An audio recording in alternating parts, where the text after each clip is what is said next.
አደጋ ደግሞ ምንድነው እነሱ በሚፈጥሩት ችግር መማናን ከሁለት መከፈሉ ገዳሙን ለቀው ከከተማ ከገቡ ገዳም ማን ይኖር ነው?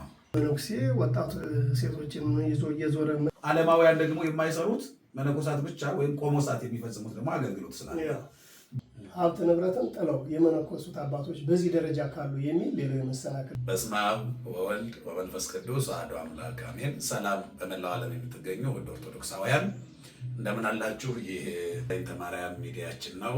እንግዲህ ዛሬ ወደ እናንተ ይዘንላችሁ የመጣ ነው አንድ ወቅታዊ ጉዳይ በሱ እንድንነጋገር ነው ይዘን የመጣ ነው። በመካከላችን መጋቢ ሃይማኖት መምህር ተመስገን ዘገየ በኢትዮጵያ ኦርቶዶክስ ተዋሕዶ ቤተክርስቲያን በፈረንሳይ ገነተ ኢየሱስና ገነተ ማርያም ቤተክርስቲያን ሰባኪ ወንጌልና በማህበረ ቅዱሳን ዋናው ማዕከል የሐመርና መጽሔት አዘጋጅ በመካከላችን አሉ። ከእሳቸው ጋር ቆይታ እናደርጋለን። እስከ መርሃ ግብራችን ፍጻሜ ድረስ አብራችሁን እንድትቆዩ መልእክታችን ነው።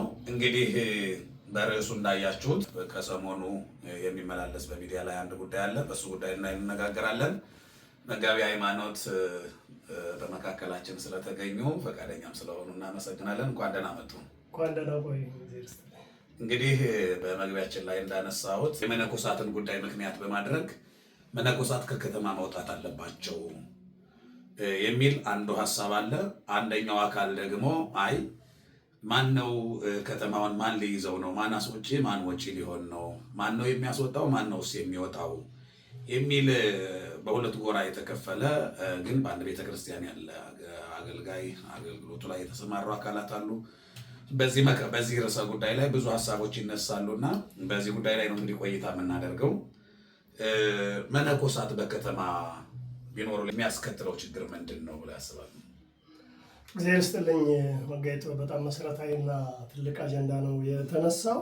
እንግዲህ ሰሞኑን እያየሁት ነበር ማህበራዊ ሚዲያው ላይ ሲንቀሳቀስ በሁለት ጎራ የተከፈለ ከፍተኛ የሆነ መመላለሶች እያየው ነበርና እኔ ትልቁ ሚዛናችን ቤተክርስቲያናችን የሥርዓት ባለቤት ስለሆነች ቅዱስ ጳውሎስን በአንደኛ ቆሮንቶስ ምዕራፍ 14 ቁጥር 40 ላይ ሁሉ ነገር በአግባብና በስርዓት ይሁን እንዳለ አሁን ያለው የሥርዓተ ምንኩስናችን አጠቃላይ በከተማ ያለው እንዴት ነው በሚለው ነው ሚዛን የምናስገባው። መጽሐፈ መነኮሳት እንደተመለከተ ሰው እንግዲህ አሁን ያለው ሁኔታ ምንድን ነው የሚታየው? አሁን በከተማ መነኮሳት አይኖሩ 100% የሚል ድምዳሜ ሳይሆን በከተማ ሲኖሩ እንዴት ነው መኖር መቻል ያለባቸው ወደሚለው ነው መምጣት መቻል ያለብን። እኔ እሱን ነው ከተማ ላይ ሲኖሩ እንዴት ነው የሚኖሩት የሚለው እና አሁን ያለው ሁኔታ እኔ ሳየው አንደኛ መንፈሳዊነትን ማዳከም አንዳንድ ችግር የሚፈጥሩ ይመለከትና ምዕመናኑም ሆነ ሌላው አገልጋይ በአባትነት ደረጃ ዓለምን ጥለው ንቀው ሀብት ንብረትን ጥለው የመነኮሱት አባቶች በዚህ ደረጃ ካሉ የሚል ሌላው የመሰናክል በዚህ በማቴዎስ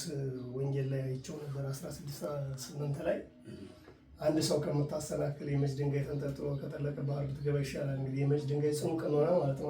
እሱ ላይም አለ ሉቃስ 17 ላይም አለና ለምዕመናን አንዳንዶቹ መሰናክል መሆኑ ይታያል። እሱ አንድ ችግር ነው። ሌላው ከዓለማውያን አለመለየት ይታያል። ዓለማውያን ለምሳሌ በተለያየ እንትን የምናያቸው ቦታዎች እንደሚታዩበት በብዛት እንደዚህ አይነት ነገሮች ይታያሉና ይሄ ደግሞ ለቤተክርስቲያኒቱ ትልቅ የቤት ስራ የመስጠት ይታያል።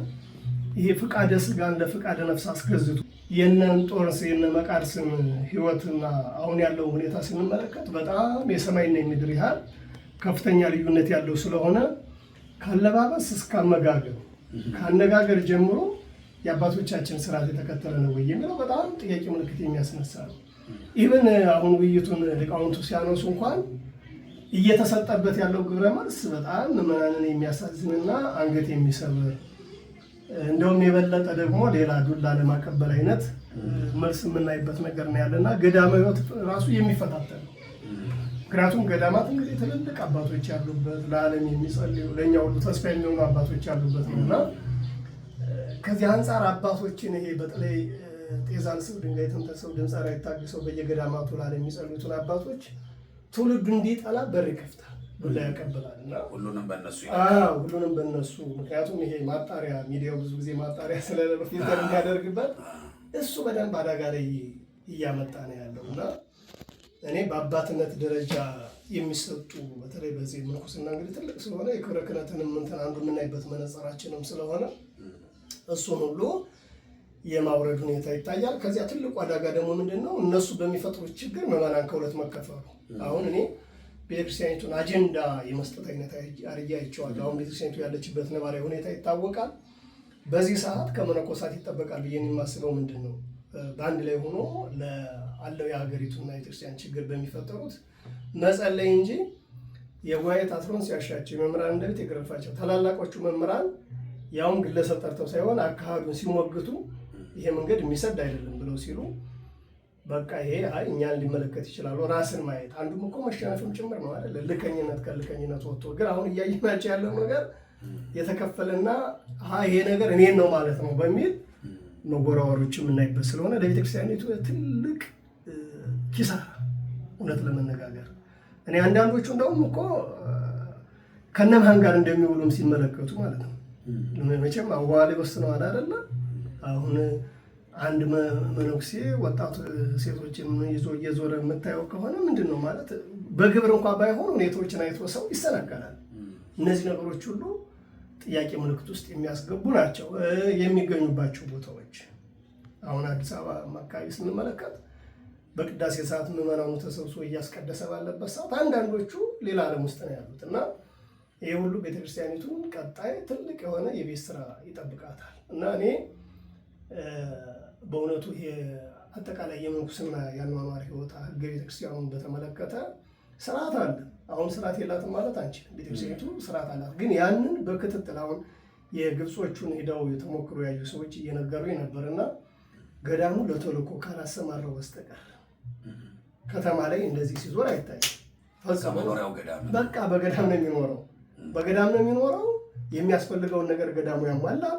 በዚያ መኖር እኛ ጋርስ እንግዲህ እንደው በአብዛኛው ከተማው ላይ ያለውን እንቅስቃሴ ማየት ስለምንችል እንደውም አንድ ወንድሜ ምንድን ነው ያለኝ፣ እንደው ቤተክርስቲያኒቱ እነዚህን የምትቆጣጠርበት ስርዓትና ሕግ የላትም እንዴ አለኝ። አይ ስርዓትና ሕግ እንኳን አላት፣ ግን ያንን ተግባራዊ የሚያደርግላት ብዬ ስናገር ነበር። እንደው አንድ ከዚህ ከምንኩስና ስርዓት ጋር በተያያዘና ሁለተኛ ደግሞ ጊዜ ጎዳና ላይ ልመና አይቶ ሲያዝን ነበር። ስለዚህ እኔ በደንብ ቆም ብሎ ማየት ያስፈልጋል። ከዚያ ውጭ ደግሞ ምዕመናን በእኛ ምክንያት እንዳይሰናከሉ ቅድም እንዳሉት መጋቢ አሁን ጊዜው የሚዲያም ጭምር ነው። ሚዲያ ላይ ደግሞ ቤተክርስቲያኗን ለመንቀፍ የሚፈልጉ አጽራረ ቤተክርስቲያን ደግሞ ገዳም ሆነው የሚጸልዩትን እውነተኛ አባቶች አይደለም የሚወስዱት። ምሳሌ አድርገው ይኸው የእናንተ አባቶች ይኸው የእናንተ መነኮሳት ብለው የሚያመጧቸው አጋጣሚ ከብዙዎቹ ጥቂቶቹ ሆነው በመጠጥ ቤትና በማይመች ለነሱ ከነሱ ጋር በማሄድ ቦታ ላይ የሚገኙ ሰዎችን ፎቶ አንስተው ቪዲዮ ቀርጸው እነሱ ሚዲያ ላይ በማዋል ነው። በእነሱ ሁሉም ገዳማዊው መነኮሳትም እንዲለኩ የእናንተ ማለት እነዚህ ናቸው ብለው እነዚህን አጋጣሚ እኮ አንዳንዶቹ የእምነቱ ተከታይም ላይሆን ይችላል። አንዳንዶቹ ደግሞ በእምነቱ ውስጥ ሆነው ደግሞ ያንን ማለት ሲመነኩሱ ዓላማው ለዓለም መሞት ነው። ገዳማዊ ሕይወት ሲመሰረት እነዚህ ሰዎች ይኖራሉ ተብሎ ነው። እነሱም ሲመነኩሱ በገዳም ለመኖር ብለው ነው። እንግዲህ ገዳም የእነሱ መኖሪያ ከሆነ እነሱ የሚኖሩት ገዳም ከሆነ ገዳሙን ለቀው ከከተማ ከገቡ ገዳም ማን ይኖር ነው? ገዳም ሊኖር የሚገባው ማን ነው ከተባለ መኖሪያው የመነኮሳት መኖሪያ ነው። ለክርስቶስ ፍቅር ብለው የመነኑ የዓለምን ጣዕም ንቀው እግዚአብሔር ይሻለኛል ብለው ገዳምን ለነሱ ዓለማቸው አድርገው ሊኖሩ የመነኑ ሰዎች ናቸውና አሁን ላይ የሚታየው ግን በከተማ መኖራቸው ብቻ እኮ አይደለም። በከተማ እኮ ያሉ ስንት መናንያን እኮ አሉ። ቆብ ያላጠለቁ መናንያን ቤታቸው ጸሎት ቤት ያለ ሁልጊዜ ቀን በቀን ስመ እግዚአብሔር እየተጠራ ለካ ከተማም እንደዚህ አይነት ሕይወት አለ ወይ እስኪባል ድረስ እኮ በመጽሐፍ ቅዱስም እኮ ሰለስቱ ደቂቅ እኮ ቤተ መንግስት ነው ያንን ድንቅ እምነት የገለጡት። ከንጉሱ ምግብ ብሉ እየተባሉ ምቹ ሁኔታ ተመቻችቶላቸው ነው ቆሎ እየበሉ የኖሩት። የእነሱ ልጆች ዛሬም ይኖራሉ። ይሄ እምነታችን ነው። ግን ከተማ መኖራቸው ብቻ ሳይሆን አኗኗሩ ነው አሁን ችግሩ። አኗኗሩ ቲክቶክ እየተጠቀም ታብታብ አድርጉ የሚል ደግሞ ያ ታብታብ አድርጉ የሚልበት ሰዓት ደግሞ የጸሎት ሰዓት፣ የቅዳሴ ሰዓት፣ የምህላ ሰዓት ይሆናል። በቃ ልክ ዓለማውያን ሰዎችን ከእግዚአብሔር ለመለየት በምታዘጋጀው ወጥመድ አይነት ስርዓት የዓለም ተባባሪ ሆኖ ሰዎቹ በቅዳሴ ሰዓት እንዳይሄዱ በጉባኤ ሰዓትም እንዳይሄዱ ልክ ተመቻችቶ ብዙ ጊዜ ኳስ ጨዋታ ሲዘጋጅ አሁን የሰርክ ጉባኤ ሊነካ በሚችል ሁኔታ ይሆናል። ሌሎቹም ጉዳዮች ልክ ቤት የአምልኮ ስርዓትን የሚጋፉ ይሆናሉ። ልክ በዚያ ሰዓት ደግሞ ቅዳሴው በሚጀምርበት ሰዓት ቲክቶክ ላይ ሆኖ ታብታብ አድርጉ ማለት ሰብስክራይብ አድርጉ የሚል መነኩሴ ማየት ምናልባት ብቻውን ኃጢአት ላይሆን ይችላል። በዘመናዊ መንገድ አገልግሎትን ለማስቀጠል ሊሆን ይችላል። ግን ጊዜ፣ ቦታ፣ ሁኔታውና አጠቃቀሙን የምንረዳበት መንገድ ስለሚለያይ ይሄ ነው ያለው ነገር። ቅድም እንዳነሱት የሚጠቀሙበት መንገድ ከኃጢአት የሚመልስ ወደ ጽድቅ የሚያመጣ የቤተ ክርስቲያኗን ስርዓት የሚደግፍ ቢሆን ችግር የለውም። አሁን ግን ቅድም እንዳልነው አንደኛ ያሉበት ሁኔታ ቅድም እንዳልነው የአንዳንዶቹ ነው። አሁን በዚህ ዘመን መንኩስና እንደዚህ ነው ብለን መገደም እንትን ማለት አንችልም። ግን ያው አንድ መነኩሴ ሲሆን በበዓቱ ነው የሚኖረው። ባህታዊ ሲባል ራሱ በዓታዊ ማለት ነው።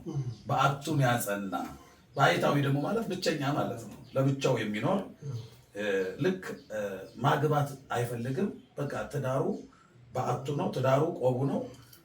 ከዚህ ጋር የሚኖር ነው። በቃ ቀለበት አያጠልቅም፣ መቁጠሪያውን ያደርጋል። በዚህ ልክ ነው እንዲኖር የሚለው። ግን አሁን ላይ እነዚህ ሂደቶች መስመራቸውን እየሳቱ ስልጣን መፈለግ፣ እድገት መፈለግ፣ ጥሩ ደመወዝ ፍለጋ ደመወዝ አልተጨመረልኝም ብሎ የሚያኮርፉ መነኮሳትን ምዕመናን ሲያዩ ከሰበካ ጉባኤ ጋር የኔ ደመወዝ እንደዚህ ካልሆነ ብሎ ምዕመናንን ነው የሚጠይቋቸው።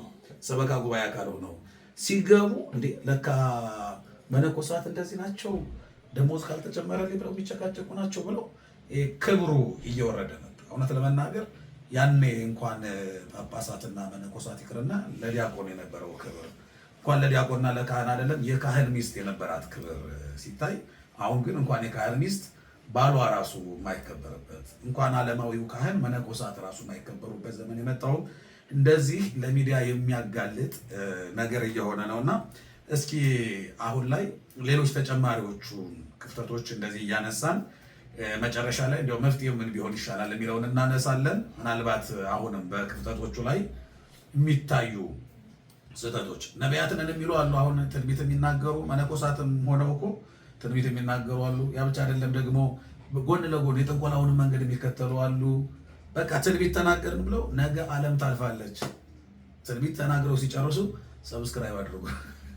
ነገ ዓለም የምታልፍ ከሆነ ሰብስክራይብ ተደረገ አልተደረገም ያደርጋል። አሁን በጣም የሚገርመው ይሄ ነው። ትንቢት ይናገራሉ፣ የሚያስፈራ ትንቢት። ባህታዊ ነን የሚሉ አጥማቂያን ነን የሚሉ ከዓለም ተለየን የሚሉ ህዝቡን ወደ ጽድቅ መንገድ እንመራለን ነው የሚሉት። ትንቢት ተናግረው ነገ እንደዚህ አይነት ችግር ይፈጠራል ወይ ዓለም ታልፋለች ብለው ይናገራሉ። ግን ላይክ አድርጉ፣ ሼር አድርጉ፣ ሰብስክራይብ አድርጉ ይላሉ። ከነዚህ ጋር ተያያዥነት ያላቸው ጉዳዮችን አሁንም ጥሩ። አይ በጣም መሰረታዊ ጉዳይ ነው ያነሱት። መጋየት ምንድነው? እኔ አንደኛ የሌሎችን ተጽዕኖ እንዳለ መረዳት በጣም ጥሩ ነው። አንድ ወቅት ምን ታዘብን መሰረት እዚህ አዲስ አበባ አካባቢ በነበረው ቤተክርስቲያኒቱን ለመቆጣጠር የመጣ የዚህ የጸረ ተሐድሶ ዘመቻ ወቅት ነበር እንደሚያስታውሱት እና እንደ ጠረጴዛውን ሞልቶ የቄስ ልክ ሻሽ የጠመጠመ መስቀል የያዘ መስሎ እንደዚህ ያደርጋል እና አይ ይህን ሰው መጠየቅ አለብን፣ እንዴት እንደዚህ በአደባባይ ያደርጋል ብለው ወጣቶች ሰብሰብ ብለው ሲይዙት አይ እኔ ኦርቶዶክስ አይደለሁም፣ ታዲያ ኦርቶዶክስን አርማ መስቀል ሻሽ ጠምጥመሃል ምንድን ነው አንተ ሲሉት አይ እኔ ማህበረ አኀው የሚባል ተሐድሶ ማህበር ድርጅት ነኝ አለ።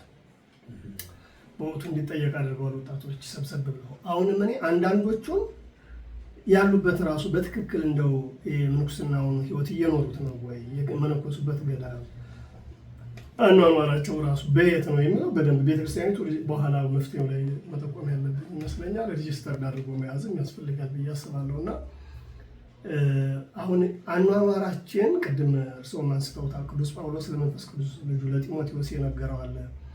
ምንድነው? በአኗኗር በንጽህና በፍቅር ለሚያሙት ምሳሌ ሆነ እንጂ ማንም ታናሽነትን አይናቀ ይላል። እኔ አንደኛ ከዓለም ጥለው ወጥተዋል ማለት በቃ ዓለምን ጥለዋታል፣ መንፈሳዊነትን መርጠዋል። ይህ ዓለም የሞተ እንደሆነ በእነሱ ዘንድ እነሱም በዓለም ዘንድ የሞቱ እንደሆኑ የታወቀ ከሆነ ይሄን ያህል ፍትጊያ ራሱ ሚዲያው ላይ ለምንድን ነው ያስፈለገው ነው። አንድ እሱ በደንብ ማሰብ ያስፈልጋል። ለምሳሌ ቅዱስ ጳውሎስ ስጋ መብላት ወንድሜን የሚጎዳው ከሆነ ለዘላለሙ ስጋ አልበላም እንዳለ በእኛ ምክንያት በተለይ መነኮሳት መምህራን ሆኖ የሚከፈል ከሆነ ነገሩን በደንብ ማየትና ማስተዋል ያስፈልጋል ብዬ ነው። ምክንያቱም ችግሮች ብንዘረዝራቸው በጣም ብዙ ናቸው። በጣም ብዙ ቅድም እንዳሉት ነው። አሁን እነዚህ የተለያዩ ኃላፊነቶችን መሻት፣ መሯሯጥ እንደው በቃ እኔ የሚሆኑት ነገሮች ሁሉ እንደው ከዓለማውያን ያሉ በህግ ተወስነው ያሉት የማያደርጉት ነገሮች ሁሉ በእነሱ ዘንድ እየታየ ብዙ ነገር ይደርሳል። ያው ዓለም ላይ እኛ ስላለንበት ማለት ነው። ስለዚህ እሱ ጥቅም ነው፣ ለቤተክርስቲያን ጉዳት ነው። አሁን እኛ ለቤተክርስቲያን አተረፈች ቤተክርስቲያኒቱ በእነሱ ወይስ ኪሳራ እየደረሰባት ነው?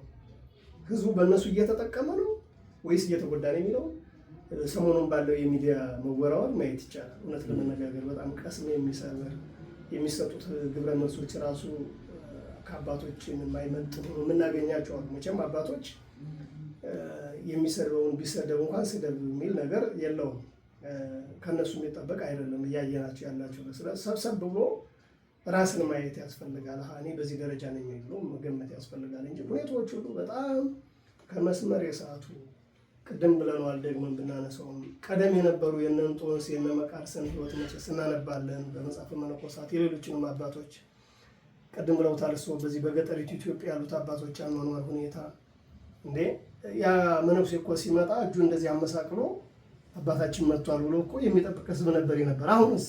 አሁን መሳቂያ መሳለቂያ ነው። እንደውም የማዋረድ ኢቨን በከተማ እንኳን ስናይ መነኮሳት አባቶች ሲመጡ መኪናውን በረቆ ከመቀመጥ ይልቅ ፊት የሚያዞር ወጣት፣ ይሄ ማለት በጣም አደጋ ምልክት ነው እያሳየ ያለ፣ ቀይ መብራት ነው እያሳየ ያለ እና እነዚህ ጉዳዮች ሁሉ ለቤተክርስቲያኒቱ ቀጣይ ትልቅ የቤት ስራ አጀንዳ እየሰጡ ነው የሚታየው እና ይሄ ቅድም እንዳነሳ ነው ክብረ ክህነትና ክብረ ምንኩስናን ዝቅ የሚያደርግ ትልልቆቹን አባቶች በጸሎት አስቡን የምንላቸውን አባቶች ሁሉ በሌላ አይን ወጣቱ እንዲመለከታቸው የሚያደርግ ስለሆነ እኔ በምንድን ነው ያየሁት የሌሎች እጅ በተዘዋዋሪ ይኖርበት ይሆን እንደዚህ እንዲደረግ መጠርጠር መሰለ ነገር የለም። ምክንያቱም ትልቁ የወደፊቱ ጳጳሳት ከመነኮሳት አይደሉ በየገዳማቱ የሚወጡት ከነዚያ ጋር ያለን እንትን ራሱ እንዲወርድ ጥላቻ እንዲመጣ እንደ እውነት ለመነጋገር ለዚህ ሚዲያችን ስለማይመጥን ነው እንጂ አንዳንድ እየተጻፉ እየወጡ ያሉ ነገሮች እየተለቀቁ ያሉ ፎቶዎች እኮ በጣም የሚያሳዝኑና የሚያስቀይሙ ናቸው። ስለዚህ ቀጣይ እንደው በትልልቅ ደረጃ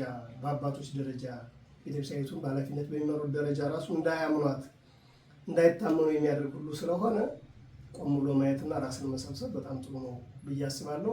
እንግዲህ መፍትሄዎቹ ላይ ደግሞ ኋላ ከዚህም የተነሳ ይመስለኛል አሁን አንዳንድ በከተማ የሚኖሩ ምዕመናን ብዙ ጊዜ ያዩና ሁኔታዎቹ በቃ በጣም እየከበዳቸውም ሲመጣ አስራትም ለመስጠት ገዳም ይሄዳሉ፣ ንስሐም ለመግባት ገዳም ይሄዳሉ። ማለት ያ ማለት ምን ማለት ነው? በእምነታቸው አሁን እዚህ ያሉ አባቶች ጠፍቶ አይደለም እኮ እዚህ አገልጋይ ስለሌለ አይደለም። በልባቸው ገዳሙ ጋር ያሉ አባቶች ጋር የሆነ ነገር እንዳለው ህሊናቸው ይነግራቸዋል ማለት ነው። ገዳም ድረስ መሄድ አይጠበቅባቸውም ነበረ። ብንሰጠው ምን የሆነ እንደሚችል እዚህ ብንናገር አሁን መነኮሳት ራሱ ወይም አባቶች ራሱ እንደ መረጃ ይቆጥሩታል።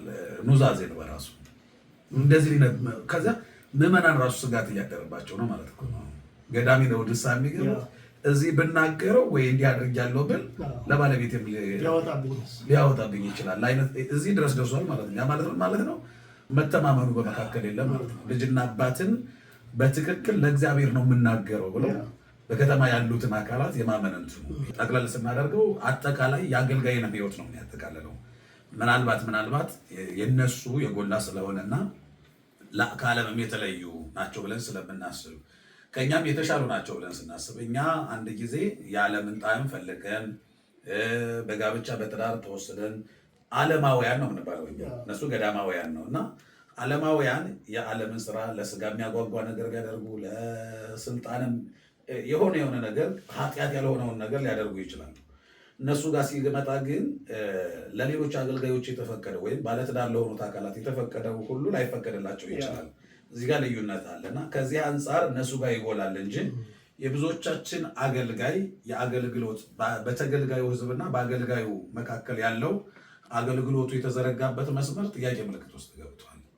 አገልጋይም ተገልጋዩን የሚያይበት የሚመለከትበት፣ ተገልጋዩ አካልም አገልጋዩን የሚያይበት እንደ እረኛና እንደ በግ አይደለንም፣ እንደ አባትና እንደ ልጅ አይደለንም። የአባትና ልጅ ሊያደርገን የሚችለው ጉዳይ መሀል ላይ ድልድዩ የሆነ ስብራት እየገጠመው ነው ብዬ አስባለሁ። ያ ባይሆንማ ወንጌሉ የሚሰበከው በብዛት ከተማ ነው፣ አገልጋይም በብዛት ያለው ከተማ ነው። እውነት ለመናገር የአገልጋይም የአገልግሎትም ችግር እኮ የለም። ግን ከተማ ህይወቱ ስለማይኖር እንዲያውም አንድ አባት ወንጌል ከተማ ይሰበካል፣ ገጠር ይኖራል።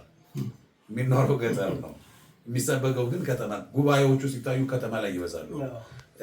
አገልጋዮቹ ሲታዩ ከተማ ላይ ይበዛሉ። ህይወቱ ግን ገጠር ነው የሚኖረው። እዚህ ተሰብኮ እዚያ ይኖራል ማለት ነው። እና አንዳንድ ጊዜ እንደዚህ አይነት ችግሮች ሊገጥሙ የሚችሉ ብዬ የማስበው እነዚህም እየመጡ ስለሄዱ ጉዳዩ ዓለማዊነት እየተጫነው ስለመጣ ቅድም እንዳልነው ስልጣን ፈላጊነት፣ የስጋ ፈቃድም ለነፍስን መጫን፣ እነዚህ ነገሮች ስጋት ውስጥ አድርገውታል። እና ቅድም እንዳልነው መነኮሳቱ በዓለም እየኖሩ ነው። ዓለማውያኑ ግን ገዳም አይኖሩም። ያ ገዳም መኖሪያው የዓለማውያን ስላልሆነ የመነኮሳት ስለሆነ፣ ስለዚህ ዓለማውያኑ ገዳም ይኖራሉ ወይ የሚለው ጥያቄ ሲነሳ ምናልባት ለመመንኮስ ሀሳቡ ካለ ለንስሐና ለተወሰነ ጊዜ ዓላማውን የሄዱበትን ጉዳይ ፈጽመው እስከሚመጡ ሂደው ይመጣሉ። እሱም ቢሆን ስርዓት ባለው መንገድ ነው። መነኮሳቱም እንደዛ ነው። ወደ ዓለም አይምጡ እኮ አይደለም። ሊመጡበት የሚገባ ጉዳይ ካለ ሊመጡ ይገባል። የሚመጡበት ጉዳይ በገዳሙ ታውቆ ተልኳቸው ከዚህ እስከዚህ ይሄንን ጉዳይ ፈጽመው እንዲመጡ የሚል መመሪያ ሊሰጥ ይችላል። የሚመጡበት የራሱ የሆነ ምክንያት ሊኖር ይችላል። የገዳሙን ጉዳይ ለማስፈጸም ይመጣሉ። በገዳሙ ተወክለው ወይም ተልእኮ ደርሷቸው ያንን ሊያደርሱ ይመጣሉ። ለአገልግሎት ለቡራኬ ሊመጡ ይችላሉ። ዓለማውያን ደግሞ የማይሰሩት መነኮሳት ብቻ ወይም ቆሞሳት የሚፈጽሙት ደግሞ አገልግሎት ስላለ በክብር ደግሞ ቅድም እንዳልነው ክብሩ ተጠብቆ ሲኖር ከዓለማውያን የተሻለም ስለሆነ እነሱ ሊባርኩት የማይችለውን ነገር መነኮሳቱ ስለሚባርኩ ይሄንን አገልግሎትና ተልእኮ ፈጽማችሁ ነው ሲባሉ ያንን ለመፈጸም ይመጣሉ። የሚሰሩትን ስራ ሰርተው የሚቆዩበትን ጊዜ ጨርሰው ሊመለሱ ልክ ዓለማውያኑ ገዳም ሄደው የተወሰነ ጊዜ ቆይተው የሄዱበትን ዓላማ አሳክተው እንደሚመለሱ መነኮሳትም ዓለም መጥተው ሊያደርጉትና ሊያከናውኑት የሚገባቸውን ስራ ሰርተው ተመልሰው ወደ በዓታቸው ይመለሳሉ። በዓታቸው በቃ የነሱ መጠለያ ቤት ነው። በዛው ሱባኤ ይገባሉ፣ በዚያው ይጸልያሉ። ለዓለማውያን እንኳን ተስፋ ናቸው። ዓለም ችግር ቢደርስባት ተስፋ የምታደርገው ገዳማውያኑ ነው። በእነሱ ጸሎት እንኖራለን። የሚያኖረን የእነሱ ጸሎት ነው። እውነትም ነው። አሁንም ቢሆን በዚህ እናምናለን። ልክ ቅድም እንደምንለው ከመነኮሳት ለአንዳንዶቹ መሰናክል የሚሆኑ ሰዎች ሊኖሩ እንደሚችሉ፣ ለብዙዎች ደግሞ የመዳን፣ ለብዙዎች ደግሞ ከመቅሰፍት፣ ለብዙዎች ደግሞ ከብዙ ችግር የመፈታት ምክንያት የሆኑ በትክክል ስርዓተ ምንኩስናን ጠብቀው ደግሞ በገዳም የሚኖሩ ሰዎች እንደሚኖሩ እርግጠኞች ነን። ይህን ሳንዘነጋ ነው። ግን ለመሰናክል ምክንያት የሚሆኑ ለሚዲያ ፍጆታ የሚሆኑ ሁሉም የገዳማዊ ሕይወት በዚህ እንዲለካ ሊያደርጉ የሚችሉ የሰዓቱ አካላትና ደግሞ ቅድም እንዳልነው የጠላት ሀሳብ። እኔ በቅርብ እንዲያውም አንድ ሶሻል ሚዲያ ላይ ሲመላለስ የነበረ መነኩሴ ነኝ ብሎ ሰው ሲያሳስት የነበረ እና መነኩሴ ሆኖ ጥርሱን አስይዞ ለማስተካከል እንግዲህ ሌሎቹ በዚህ ይሰናከላሉ። ያ ሰው መጨረሻ ላይ የሌላ እምነት ተከታይ ሆኖ ነው የተገኘው። ስለዚህ አንዳንድ ጊዜ ሚዲያውን የምንመለከት አካላት ሁሉም መነኮሳት እንኳን ቢሆኑና ኦርቶዶክሳውያን ቢሆኑ የምንኩስና መለኪያው ይሄ አይደለም። ሲጀመር ቤተክርስቲያኗ በመነኩሴ ትለካለች ወይ ሲባል እንኳን በመነኩሴ በፓትርያርክም አትለካም። ቤተክርስቲያን መለኪያዋ ክርስቶስ ነው በቃ እንጂ አንድ ቄስ የራሱ ሕይወት ነው ሊለካ የሚችለው። በቃ ያ የግለሰብ መለኪያ ነው፣ የግለሰብ ሕይወትም ነው። በግለሰብ ማንነት ያቺ ግዙፏ በክርስቶስ ደም የተመሰረተችዋ ቤተክርስቲያን በአንድ ስጋዊ ፍላጎቱ ባሸነፈው አገልጋይ ምክንያት አትለካም። በሱ ልክም አይደለችም፣ በጳጳሳቱም ልክ አይደለችም፣ በፓትርያርክም ልክ አይደለችም። ቤተክርስቲያን መለኪያዋ ውሃ ልኳ ክርስቶስ ነው። መሰረቷም እሱ ነው፣ ጉልላቷም እሱ ነው። ስለዚህ ልናይ የሚገባው ማንን ነው ከተባለ ክርስቶስን ነው። ደግሞ ልንጸናም የምንችለው እሱን ካየን ነው። ተስፋም እንዳንቆርጥ የሚያደርገን እሱን ካየን ነው። ሌሎቹ አካላት ላይ አይናችንን ካደረግን ተስፋ መቁረጥ፣ መውደቅ ለእኛም ኃጢአት ድጋፍ ይሆነናል። እነሱ ይሄንን ካደረጉ እኛማ እያለ ኃጢአት ለመስራት መንገድ ምክንያት ያገኛል። እና ከከተማ ይውጡ የሚለው አይደለም አሁን የኔ አንገብጋቢ ጉዳይ። በከተማ ሲኖሩ ራሱ እንዴት ይኖሩ የሚለው ነገር ነው መፍትሄው። ለዚህ ለሚፈጠሩ ችግሮች ምዕመናን የሚሰናክሉበት፣ ሌሎቹም እጃቸውን አስገብተው ፈተና ቤተክርስቲያን ብዙ አጀንዳ አላት። እውነት ለመናገር የሚያስለቅሳት፣ የምትጸልይበት፣ ሱባኤ የምትገባበት፣ ምህላ የምታደርስበት ብዙ ጉዳይ አላት። የሁሉ ጉዳይ እያለ የውጭ ጉዳይ ከሌላ ቦታ የሚመጣ ፈተና እያለባት ውስጥ ያለውን ደግሞ መነኩሴና ዓለማዊ ብሎ በመለየት ነገ ደግሞ ምን ሊመጣ ነው ሲባል ቄስና ዲያቆንም እንግዲህ በማይረጉ ለብቻ ይለያያል። ሰባኪና መርጌታም ለብቻው ይለያያል። የመለያየት አደጋ ላይ ነው እና ይሄ ችግር ቢፈጠር እንኳን እንደዚህ አይነት ሀሳብ እንኳን ቢኖር በእንደዚህ አይነት በሶሻል ሚዲያ ነበር ወይ ቃላቶች መወራወር የነበረብን?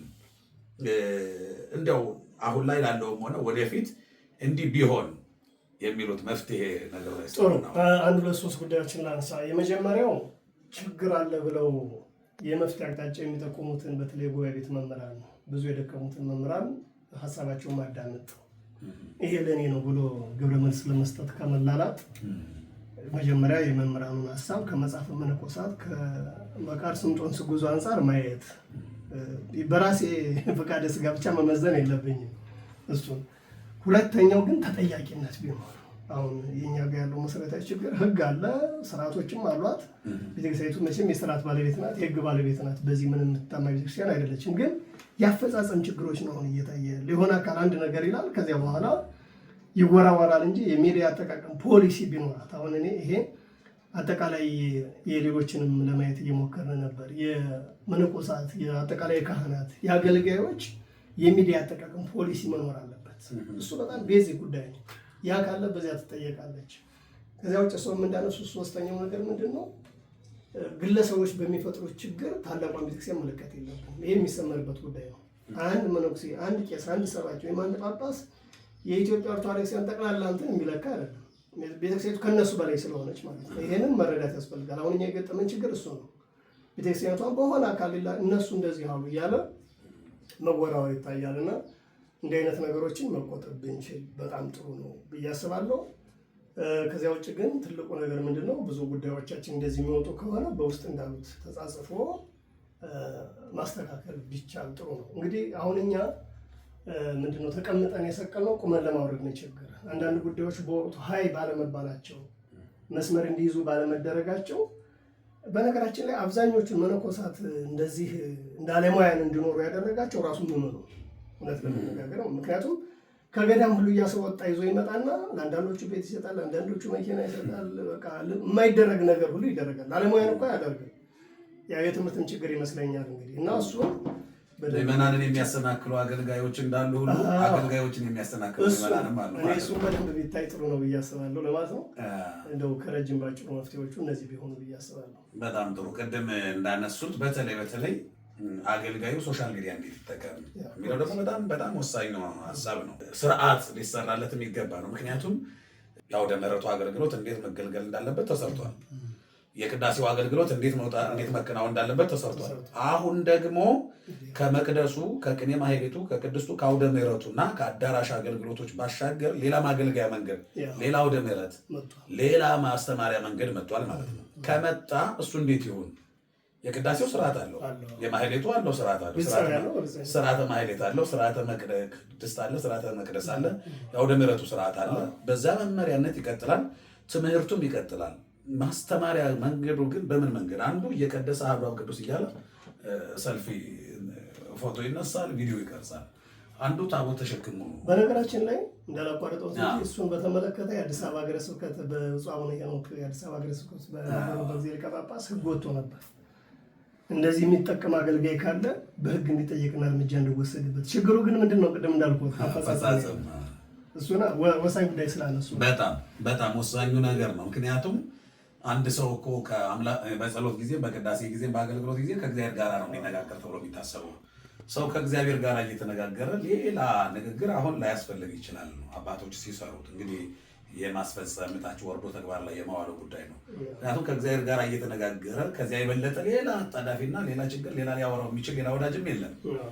ሰው እንኳን ከእግዚአብሔር ጋር እየተነጋገረ አይደለም፣ እኔ ከእርሶት ጋር እያወራሁ እኮ አንድ ወዳጅ ቢደውል እኔን በቃ መስመሩ ተይዟል ነው የሚለው። ልክ ከእግዚአብሔር ጋር ደግሞ እየተነጋገረ ከሆነ ከእግዚአብሔር ጋር በምንነጋገር ጊዜ መስመሩ አያዝም ወይ? በቃ መስመሩ መያዝ የለበትም ወይ? በቃ እኮ ያኔ ጆሮአችን ያኔ ማንነታችን ለኃጢአት ለዓለም ለሰዎች ቢዚ ሆኗል ማለት መስመሩ ተይዟል። አገልግሎት ላይ ነው።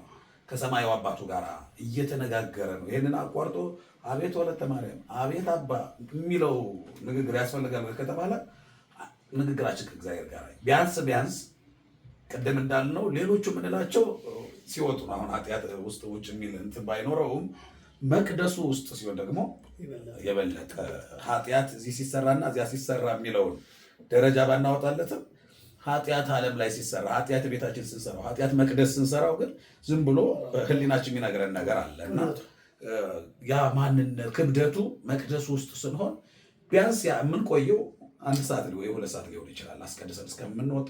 እንዲያውም ያኔ ይመስለኛል ሲናገር ስልክ ይዞ መግባት አይቻልም ወደሚል ነበረ የመጣው። ግን አፈጻጸሙ በዚህ ልክ ሆኖ እንዳልነው መጽሐፍ ቅዱስ ሊሆን ይችላል እኮ አንድ አካል የሚጠቀመው። በእርግጥ ግን ምኑ ነው ያመጣው?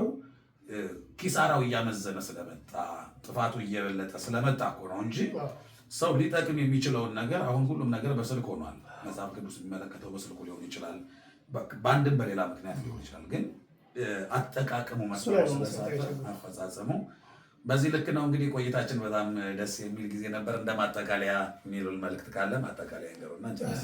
አይ አብዛኛውን በመሀል ጥያቄዎችን መልሶችን እየሰጠን ስለመጣን እኔ ሁልጊዜ የቤተክርስቲያኒቱን የህልውና ጉዳይ ብናስብላት፣ እኔ አሁን ግለሰብ ላይ ከሚደርስብን ይልቅ ይህም በመናገር ይህም በመጻፍ ለቤተክርስቲያን የሚያመጣው ጥቅምና ጉዳት ምንድን ነው የሚለው ብናስበው።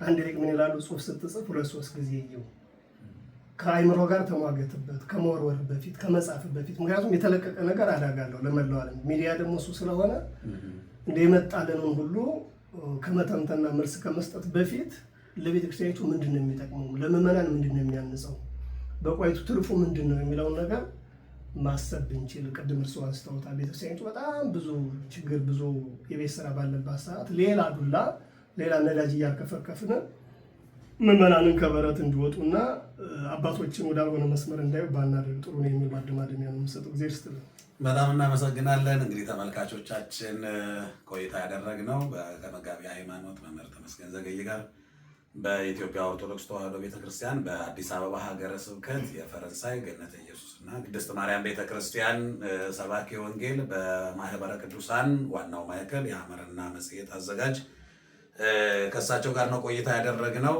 ሰሞኑን ሲነሳ በምታዩት ማህበራዊ ሚዲያ ላይ ታያላችሁ። እነዚህ የሚያመጡት ችግሮች ከውስጥ የሚሆን ከውጭ የሚመጡ ፈተናዎች ናቸው።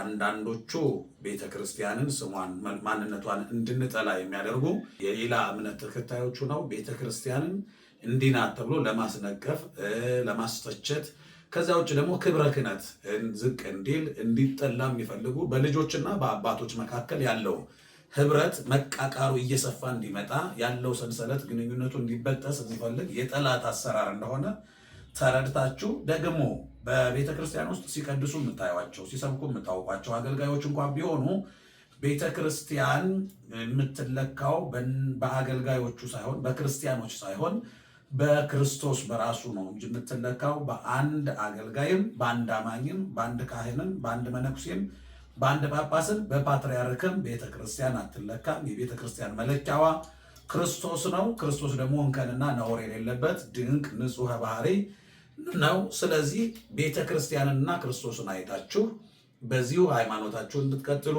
በጠላት ከውጭ በሚመጣ የጠላት ሀሳብና ከውስጥም ባለ ደግሞ ስጋዊ ፍላጎታቸው በሚያሸንፋቸው አገልጋዮች ምክንያት ሃይማኖታችሁን ቤተ ክርስቲያናችሁንና አምላካችሁን እንዳትተው እንዳትርቁም መልእክታችን ነው። ስለነበረን ቆይታ የእግዚአብሔር ስሙ የተመሰገነ ይሁን። ይህ በይንተ ማርያም ሚዲያ የተሰኘው ሚዲያችን ነው። ድጓ ሚዲያም ሁለቱም እንደዚህ አይነት መልእክቶች የሚተላለፉበት ነው። ሁላችሁም ቤተሰብ ሁኑ። እንዲህ አይነቱ መልእክት ደግሞ ለሌሎቹም እንዲዳረስ ሼር በማድረግ ቃሉ ለዓለም እንዲደርስ አብራችሁን አገልግሉ። ስለነበረ ጊዜ አምላካችን ስም የተመሰገነ ይሁን። መምህራችን አክብረውን እንዲህ አይነቱን መልእክት ለምዕመናን ውስጣችሁ የተፈጠረውን ብዥታ ለማጥራት እንዲህ አይነቱን መልእክት ስላስተላለፉልን በጣም እናመሰግናለን። እግዚአብሔር ያክብርልን። ሰላም እግዚአብሔር ከሁላችን ጋር ይሁን። ወስብሐት ለእግዚአብሔር። ሰብስክራይብ አድርጉ የሚል መነኩሴ ማየት